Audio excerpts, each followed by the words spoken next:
ನಮಸ್ತೆ ಸ್ನೇಹಿತರೆ, ಇವತ್ತು ನಾವು ಕನ್ನಡ ವ್ಯಾಕರಣ ಭಾಗದಲ್ಲಿ ಲೇಖನ ಚಿಹ್ನೆಗಳ ಬಗ್ಗೆ ತಿಳ್ಕೊಳ್ಳೋಣ. ಲೇಖನ ಚಿಹ್ನೆಗಳು ಯಾವ್ಯಾವ ಒಂದು ಲೇಖನಕ್ಕೆ ಯಾವ್ಯಾವ ಹೆಸರುಗಳನ್ನು ಕೊಡಲಾಗಿದೆ ಎನ್ನುವಂಥದ್ದನ್ನು ನೋಡ್ಕೊಳ್ತಾ ಹೋಗುವ. ಮೊದಲಿಗೆ ಒಂದು ಪುಲಿಸ್ ಸ್ಟಾಪ್, ಪೂರ್ಣ ವಿರಾಮ, ಎರಡು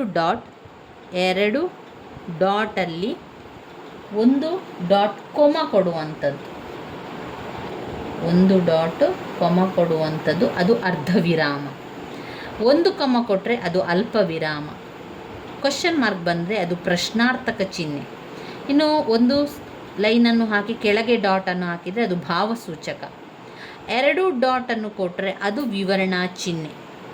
ಎರಡು ಇನ್ವರ್ಟೆಡ್ ಕಾಮ ಕೊಟ್ಟರೆ ಉದ್ಧರಣನ ಚಿಹ್ನೆ. ಇನ್ವರ್ಟೆಡ್ ಕಾಮನ್ ಒಂದು ಇನ್ವರ್ಟೆಡ್ ಕಾಮ ಕೊಟ್ಟರೆ ವಾಕ್ಯವೇಷ್ಟನ ಚಿಹ್ನೆ. ಸ್ಲ್ಯಾಂಟಿಂಗ್ ಮಾರ್ಕ್ ಕೊಟ್ಟರೆ ಅದು ಓರೆ ಚಿಹ್ನೆ.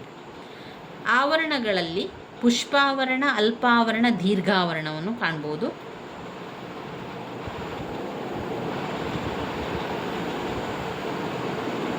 ಇನ್ನು ಪ್ಲಸ್ ಬಂದರೆ ಅಧಿಕ ಚಿಹ್ನೆ, ಸಮಾನಾರ್ಥಕ ಚಿಹ್ನೆ, ಸಂಯೋಗ ಅಥವಾ ವಿಭಜನೆಯ ಚಿಹ್ನೆ, ಇನ್ನು ನಕ್ಷಾಕೃತಿ. ಇದು ಲೇಖನ ಚಿಹ್ನೆಗಳ ಬಗ್ಗೆ ಅವರು ಹೇಳಿರುವಂಥದ್ದು. ವಾಕ್ಯಗಳ ಅರ್ಥವನ್ನು ಸ್ಪಷ್ಟವಾಗಿ ತಿಳಿದುಕೊಳ್ಳಲು ಬರವಣಿಗೆಯಲ್ಲಿ ಕೆಲವು ಗೊತ್ತಾದ ವಿರಾಮ ಚಿಹ್ನೆಗಳನ್ನು ಅಥವಾ ಗುರುತುಗಳನ್ನು ಉಪಯೋಗಿಸುತ್ತೇವೆ. ಬರವಣಿಗೆಯಲ್ಲಿ ಉಪಯೋಗಿಸುವ ಚಿಹ್ನೆಗಳೇ ಲೇಖನ ಚಿಹ್ನೆಗಳು. ಯಾವುದೇ ಶಬ್ದ ಆಗಿರಲಿ, ಬರವಣಿಗೆಯಲ್ಲಿ ಲೇಖನ ಚಿಹ್ನೆಗಳು ಪ್ರಮುಖ ಪಾತ್ರ ವಹಿಸುತ್ತದೆ. ಗದ್ಯವನ್ನು ಓದುವಾಗ ಅವುಗಳು ಭಾಷೆಯ ಭಾವವನ್ನು ಸ್ಪಂದಿಸುತ್ತದೆ. ಪದ್ಯಗಳಲ್ಲಿ ಬರುವ ಯತಿಯ ಕಾರ್ಯವನ್ನು ಗದ್ಯ ಭಾಗದಲ್ಲಿ ಈ ಲೇಖನ ಚಿಹ್ನೆಗಳು ನಿರ್ವಹಿಸುತ್ತದೆ. ಬರವಣಿಗೆಯಲ್ಲಿ ವಾಕ್ಯಗಳಲ್ಲಿ ಅಸ್ಪಷ್ಟತೆ ಇರಬೇಕು, ಸಂದೇಹ ಸಮಸ್ಯೆಗಳ ನಿವಾರಣೆ ಆಗಬೇಕು. ಅದಕ್ಕಾಗಿ ವಾಕ್ಯಗಳ ಸೂಕ್ತ ಸ್ಥಳಗಳಲ್ಲಿ ಲೇಖನ ಚಿಹ್ನೆಗಳ ಬಳಕೆ ಅವಶ್ಯಕ.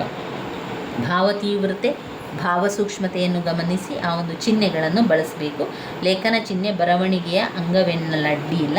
ಲೇಖನ ಚಿಹ್ನೆಗಳನ್ನು ಸರಿಯಾಗಿ ಬಳಸದೆ ಹೋದಲ್ಲಿ ಬರವಣಿಗೆಯು ಅನೇಕ ಅಪಾರ್ಥಗಳಿಗೆ, ಅನ್ವರ್ಥಗಳಿಗೆ ದಾರಿ ಮಾಡಿಕೊಡ್ತದೆ. ಲೇಖನ ಚಿಹ್ನೆಗಳ ಪ್ರಾಮುಖ್ಯತೆ ಒಂದು ಮುಖ್ಯವಾಗಿರ್ತದೆ. ನೇಣು ಹಾಕಬೇಡಿ, ಅವನನ್ನು ಉಳಿಸಿ ಎಂಬರ್ಥ ಕೊಡುವ ಈ ವಾಕ್ಯದಲ್ಲಿ ಅಲ್ಪ ವಿರಾಮ ಚಿಹ್ನೆಯಲ್ಲಿ ಬಳಸಿದೆ ಗಮನಿಸಿ. ಈ ಚಿಹ್ನೆಯು ಕೈ ತಪ್ಪಿನಿಂದ ಸ್ಥಾನಪಲ್ಲಟವಾದರೂ ಎಂತಹ ಪ್ರಮಾದವಾಗುವುದೆಂಬುದು ನೋಡಬಹುದು. ಹ್ಯಾಂಗ್ ಹಿಮ್, ನಾಟ್ ಸ್ಪೇರ್ ಹಿಮ್ ಎನ್ನುವ ತೀರ್ಮಾನಕ್ಕೆ ಕಾರಣ ಅಜಾಗರೂಕತೆಯಿಂದ ಬಳಸಿದ ಅಲ್ಪವಿರಾಮ ಚಿಹ್ನೆ. ಈ ದೃಷ್ಟಾಂತದಿಂದ ಬರವಣಿಗೆಯಲ್ಲಿ ಲೇಖನ ಚಿಹ್ನೆಗಳ ಮಹತ್ವ ಅರಿಯುತ್ತದೆ. ಮೊದಲನೇದಾಗಿ ಪೂರ್ಣ ವಿರಾಮ. ವಾಕ್ಯದ ಕೊನೆಯಲ್ಲಿ ಈ ಒಂದು ಚಿಹ್ನೆಯನ್ನು ಬಳಸುತ್ತೇವೆ. ಯಾವುದು? ಪೂರ್ಣ ವಿರಾಮ. ಪೂರ್ಣ ವಿರಾಮದಲ್ಲಿ ಒಂದೇ ಡಾಟ್ ಕೊಡಬೇಕು. ಅಲ್ಲಿ ಅವರು ಸರಿಯಾಗಲಿಲ್ಲ, ಒಂದು ವಾಕ್ಯ ಕೊಡಬೇಕು. ನಂತರ ಅರ್ಧ ವಿರಾಮ ಎನ್ನುವಂಥದ್ದು ಪ್ರಧಾನ ವಾಕ್ಯದಲ್ಲಿ ಅನೇಕ ಉಪವಾಕ್ಯಗಳ ಅಂತ್ಯದಲ್ಲಿ ಮಾತ್ರ ಬರುವುದು. ಕಾರ್ಯದರ್ಶಿಗಳೇ, ದುಃಖಿಸಬೇಡಿ, ಸಮಾಧಾನ ಮಾಡಿಕೊಳ್ಳಿ ಎನ್ನುವಂಥದ್ದು ಅರ್ಧ ವಿರಾಮ. ಒಂದು ಡಾಟ್ ಆಮೇಲೆ ಕೊಮ ಕೊಡ್ತಾರಲ್ಲ, ಅದು ಅರ್ಧ ವಿರಾಮ. ಇನ್ನು ಎರಡೂ ಡಾಟ್ ಕೊಟ್ಟರೆ ಅದು ವಿವರಣ ಚಿಹ್ನೆ ಆಗಿರುವಂಥದ್ದು. ಅಲ್ಪ ವಿರಾಮ ಎನ್ನುವಂಥದ್ದು ಒಂದು ಡಾಟ್ ಕೊಟ್ಟು ಮತ್ತೊಂದು ಕಾಮ ಕೊಟ್ಟರೆ ಅದು ಅಲ್ಪ ವಿರಾಮ.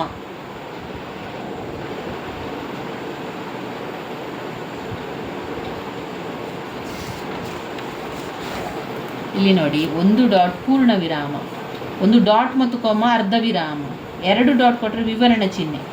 ಹಾಗೆ ಅದು ಒಂದು ಡಾಟ್ ಕೊಟ್ಟು ಕೊಮ ಕೊಟ್ಟರೆ ಅರ್ಧ ವಿರಾಮ. ಅಲ್ಪ ವಿರಾಮ ಅಂದರೆ ಒಂದು ಕೊಮ ಕೊಡುವಂಥದ್ದು ಅಲ್ಪ ವಿರಾಮ. ಒಂದು ಡಾಟ್ ಮತ್ತೊಂದು ಕೊಮ ಕೊಟ್ಟರೆ ಅದು ಅರ್ಧ ವಿರಾಮವೇ ಆಗಿರ್ತದೆ. ಅರ್ಧ ವಿರಾಮ ಪ್ರಧಾನ ವಾಕ್ಯದಲ್ಲಿನ ಅನೇಕ ಉಪವಾಕ್ಯಗಳ ಅಂತ್ಯದಲ್ಲಿ ಮಾತ್ರ ಬರುತ್ತದೆ. ಅಲ್ಪ ವಿರಾಮ ಸಂಬೋಧನೆಯ ಮುಂದೆ ಅಲ್ಲದೆ ಕರ್ತೃ, ಕರ್ಮ, ಕ್ರಿಯಾಪದಗಳಿಗೆ ವಿಶೇಷಣಗಳು ಬಂದಾಗ ಕೊನೆಯ ಪದವನ್ನು ಬಿಟ್ಟುಳಿದ ಪದಗಳ ಮುಂದೆ ಬಳಸುವಂತಹ ಚಿಹ್ನೆ ಅಲ್ಪ ವಿರಾಮ. ಪ್ರಶ್ನಾರ್ಥಕ ಪ್ರಶ್ನೆಗಳನ್ನು ಕೇಳುವ ಸಂದರ್ಭದಲ್ಲಿ ಪದ ಅಥವಾ ವಾಕ್ಯದ ಅಂತ್ಯದಲ್ಲಿ ಬಳಸುವ ಚಿಹ್ನೆ. ಭಾವಸೂಚಕ ಚಿಹ್ನೆಯು ಅಚ್ಚರಿ ಬಂದಾಗ, ಸುಖ, ಸಂತೋಷ, ಕೋಪ, ತಿರಸ್ಕಾರ ಭಾವಗಳೆಲ್ಲ ಬಂದಾಗ ಆಹಾ ಎಷ್ಟು ಸೊಗಸಾಗಿದೆ. ವಿವರಣಾತ್ಮಕ ಚಿಹ್ನೆ ಅಭಿಪ್ರಾಯದ ವಿವರಣೆ ಇಂದಿಗೆ ಎನ್ನುವುದನ್ನು ತಿಳಿಸುವ ಸಂದರ್ಭದಲ್ಲಿ ಬಳಸುವ ಚಿಹ್ನೆ. ಪರಿಸರ ವಿಜ್ಞಾನ, ಪರಿಸರ ವೈಜ್ಞಾನಿಕ ಅಧ್ಯಯನ. ಉದ್ಧರಣ ಚಿಹ್ನೆ ಬರವಣಿಗೆಯಲ್ಲಿ ಇನ್ನೊಬ್ಬರ ಕೇಳಿಕೆಯನ್ನು ಯಥಾವತ್ತಾಗಿ ಬರೆಯುವಾಗ ಬಳಸುವ ಚಿಹ್ನೆ. ರೈತರೇ ರಾಷ್ಟ್ರದ ಬೆನ್ನೆಲುಬು ಎಂದು ಲಾಲ್ ಬಹದ್ದೂರ್ ಶಾಸ್ತ್ರಿಗಳು ಹೇಳಿದ್ದರು. ವಾಕ್ಯವಿಷ್ಟನ ಚಿಹ್ನೆ. ಬರವಣಿಗೆಯಲ್ಲಿ ಪಾರಿಭಾಷಿಕ ಅಥವಾ ಪ್ರಧಾನ ವಿಶಿಷ್ಟ ಪದಗಳನ್ನು ಬಳಸಿದಾಗ ಉಪಯೋಗಿಸುವ ಚಿಹ್ನೆ. ಕನ್ನಡದಲ್ಲಿ ಅನೇಕ ಸಂಸ್ಕೃತ ಪದಗಳು ಬಳಕೆಯಲ್ಲಿದೆ. ಆವರಣ ಚಿಹ್ನೆ ಬಂದಾಗ ಆವರಣವನ್ನು ಹಾಕಿಕೊಳ್ಳುವಂಥದ್ದು. ಅಧಿಕ ಚಿಹ್ನೆ ಎರಡೂ ಪದಗಳನ್ನು ಅಥವಾ ಪ್ರಕೃತಿ ಪ್ರಯತ್ನದಲ್ಲೂ ಕೂಡಿಸಿ ಸಂಧಿ ಮಾಡಿದಾಗ ಹೇಳುವಾಗ ಈ ಒಂದು ಚಿಹ್ನೆಯನ್ನು ಬಳಸಲಾಗ್ತದೆ. ಗಿಡ ಪ್ಲಸ್ ಮರ ಪ್ಲಸ್ ಬಳ್ಳಿ, ಗಿಡ ಮರ ಬಳ್ಳಿಗಳು. ಸಮಾನಾರ್ಥಕ ಚಿಹ್ನೆ. ಸಮಾನವಾದ ಅರ್ಥವನ್ನು ಸೂಚಿಸುವಾಗ ಉಪಯೋಗಿಸುವ ಚಿಹ್ನೆ. ದೈತ್ಯರು, ಅಸುರರು, ಬಾನು, ಆಕಾಶ, ಇದು ಸಮಾನಾರ್ಥಕ ಚಿಹ್ನೆ ಬರ್ತದೆ. ಮುಂದಿನ ವಿಡಿಯೋದಲ್ಲಿ ನಾವು ಸಂಪೂರ್ಣವಾಗಿ ಜೋಡು ನುಡಿಗಳನ್ನು ತಿಳ್ಕೊಳ್ಳುವ. ಜೋಡು ನುಡಿಗಳಲ್ಲಿ ಯಾವುದೆಲ್ಲ ಜೋಡು ನುಡಿ ಇದೆ, ಅವುಗಳ ಒಂದು ಉದಾಹರಣೆ ಎಲ್ಲ ಕೊಟ್ಟಿದ್ದಾರಲ್ಲ, ಅದನ್ನೆಲ್ಲವನ್ನು ಕೂಡ ನಾವು ಮುಂದಿನ ವಿಡಿಯೋದಲ್ಲಿ ತಿಳಿತಾ ಹೋಗುವ ಸ್ನೇಹಿತರೆ. ನನ್ನ ವಿಡಿಯೋಸ್ ಎಲ್ಲ ನಿಮಗೆ ಇಷ್ಟ ಆಗಿದ್ದರೆ ಲೈಕ್ ಕೊಡಿ, ಶೇರ್ ಮಾಡಿ, ಸಬ್ಸ್ಕ್ರೈಬ್ ಮಾಡಲಿಕ್ಕೆ ಮರಿಬೇಡಿ. ಧನ್ಯವಾದಗಳು.